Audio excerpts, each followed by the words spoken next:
अस्सलाम वालेकुम नाज़रीन, कैसे हैं आप लोग सब। उम्मीद करता हूं आप लोग सब खैरियत से होंगे।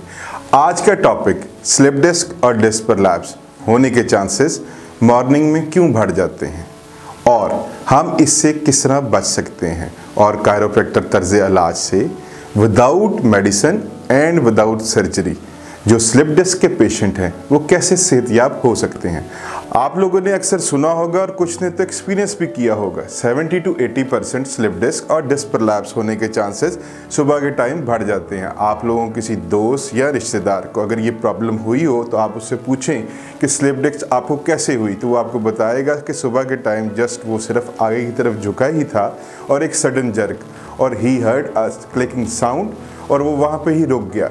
This is called slip disc और डिस्क प्रलैप्स। आज मैं कायरोप्रैक्टर असद आपको बताऊंगा स्लिप डिस्क और डिस्क प्रलैप्स होने के चांसेस मॉर्निंग में क्यों बढ़ जाते हैं और इसकी प्रिवेंशन क्या हैं, और एक पेशेंट से आपको मिलवाएंगे जो स्लिप डिस्क के पेशेंट हैं और कायरोप्रैक्टर तर्ज इलाज से उनकी एडजस्टमेंट करके बताएंगे कि आप इस कायरोप्रैक्टर तर्ज इलाज से कैसे सेहतयाब हो सकते हैं। स्लिप डिस्क और डिस्क प्रलैप्स होने के चांसेस मॉर्निंग में क्यों बढ़ जाते हैं, इस चीज को समझने के लिए आपको एक मॉडल को समझना होगा। जी नाजरीन, जैसा कि आप देख रहे हैं ये आपका सुपीरियर वर्टेब्रा मतलब कि ऊपर वाला मोरा, और ये जो सेंटर में आप देख रहे हैं ये आपकी डिस्क है, और ये जो आप नीचे देख रहे हैं ये आपका इंफीरियर वर्टेब्रा मतलब कि नीचे वाला मोरा, और ये जो बैक पे गुजर रही हैं ये आपकी स्पाइनल नर्व्स हैं। आइए अब आपको समझाते हैं लोडिंग एंड अनलोडिंग सिस्टम हमारे वर्टेब्रास का हमारी डिस्क के ऊपर।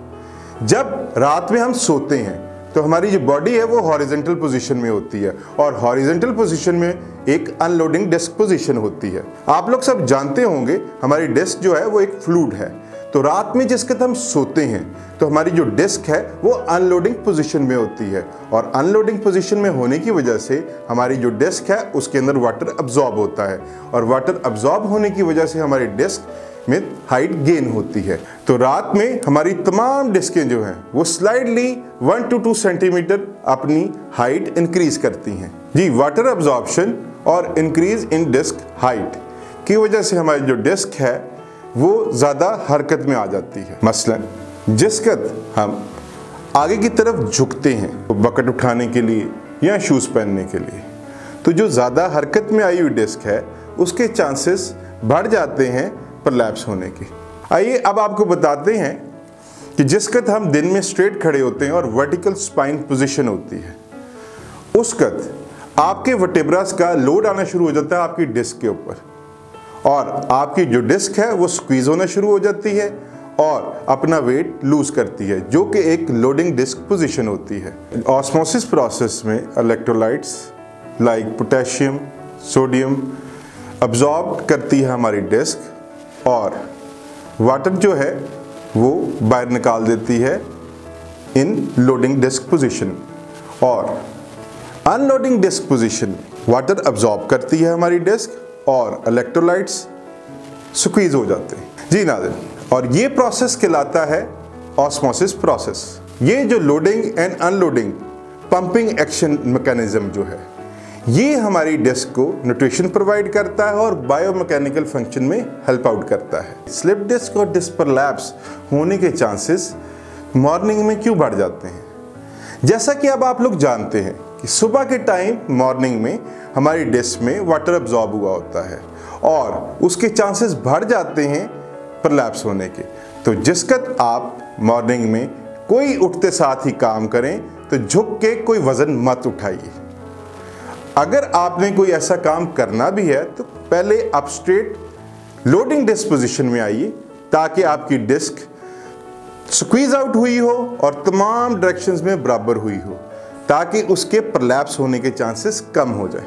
जी नाज़रीन, तो अब हम चलते हैं वीडियो के उस मोस्ट इंपॉर्टेंट पार्ट की तरफ कि जिसमें आपको बताते हैं कि कायरोप्रैक्टर तर्ज इलाज से स्लिप डिस्क और डिस्क प्रलैप्स के पेशेंट को कैसे ट्रीट किया जाता है। और इस वक्त हमारे साथ एक पेशेंट मौजूद हैं जो स्लिप डिस्क के पेशेंट हैं, और आपको बताते हैं कि without medicine and without surgery chiropractor तर्ज इलाज से हम स्लिप डिस्क का कैसे इलाज करते हैं।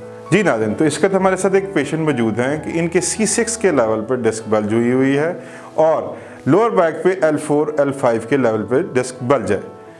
तो अब आपको बताते हैं कि इनकी सर्वाइकल में डिस्क बल्ज होने की वजह से कंधे, बाजुओं में खिंचाव और नेक की मूवमेंट में किस हद तक फर्क पड़ चुका हुआ है। मोड़ के दिखाइएगा एक साइड पे, इससे ज्यादा नहीं डॉक्टर साहब। दूसरी साइड पे मोड़िएगा।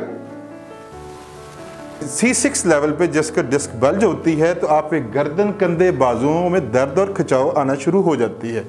अब इसी तरह हम आपको इनके lower back L4, L5 disc bulge हो चुकी हो तो उनकी मूवमेंट किस हद तक मुतासर हो जाती है। जी भाई लेटिएगा।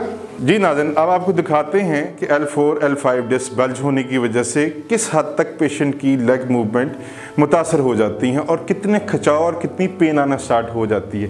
जी भाई, अपनी राइट टांग को उठाइएगा और कहीं पेन आए या दर्द महसूस हो तो उसको उधर ही रोक दीजिए। जी डॉक्टर साहब। ठीक है, आप रख दीजिए और इसी तरह दूसरी टांग को उठाइएगा।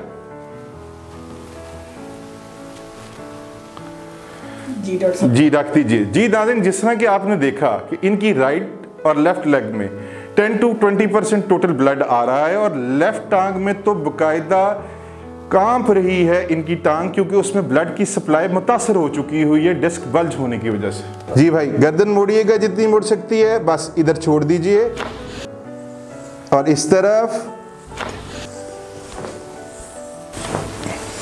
तो जी नाज़रीन, ये थी इनकी सर्वाइकल की एडजस्टमेंट। तो अब हम चलते हैं इनकी लोअर बैक एडजस्टमेंट की तरफ। मेरी तरफ करवट ले लीजिए। तकलीफ हो रही है करवट लेने में? जी डॉक्टर साहब। जी, एक गहरा सांस लीजिएगा और रिलीज कीजिएगा। तो जी भाई, एक गहरा सांस लीजिएगा और रिलीज करें। तो जी नाज़रीन, आपने देखा सर्वाइकल और लोअर बैक की एडजस्टमेंट्स। अब हम आपको इनकी मूवमेंट करके दिखाते हैं कि आफ्टर एडजस्टमेंट इनकी पेन और मूवमेंट में किस हद तक बेहतरी आ चुकी है। तो भाई, अपनी राइट लेग उठाइएगा, घबराए नहीं, जिधर पेन आए उधर बताइए मुझे।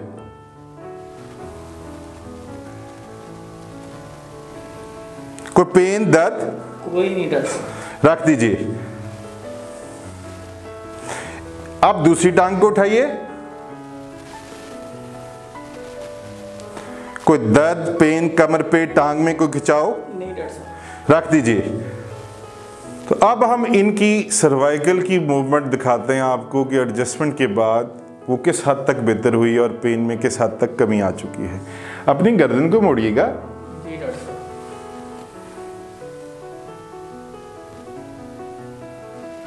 कोई दर्द या पेन? कोई नहीं डॉक्टर साहब। इस तरफ मोड़िए। कोई खिंचाव, पेन? कोई नहीं डॉक्टर। ठीक हो गया। जी नाज़रीन, जैसा कि आज आपने एक पेशेंट को देखा जिनकी C6, L4, L5 pay slip disc थी और C6 के लेवल पे बल्ज होने की वजह से गर्दन, कंधे, बाजुओं में दर्द और खिंचाव आना शुरू हो जाता है और L4, L5 की डिस्क बल्ज की वजह से आपके कमर दर्द, शटीका, पाँव में दर्द, टांगों का सुन होना, ये प्रॉब्लम्स आना शुरू हो जाते हैं। आप लोगों के किसी रिश्तेदार या किसी दोस्त को ये प्रॉब्लम हो तो आप मुझसे रब्ता कर सकते हैं, कायरोप्रैक्टर असद मिर्ज़ा, और ये नीचे दिए हुए नंबर्स पे आप मेरे साथ रब्ता कीजिए और मेरी वीडियो को लाइक कीजिएगा और मेरे चैनल को सब्सक्राइब कीजिएगा। अब तक के लिए बहुत शुक्रिया। अल्लाह हाफिज़।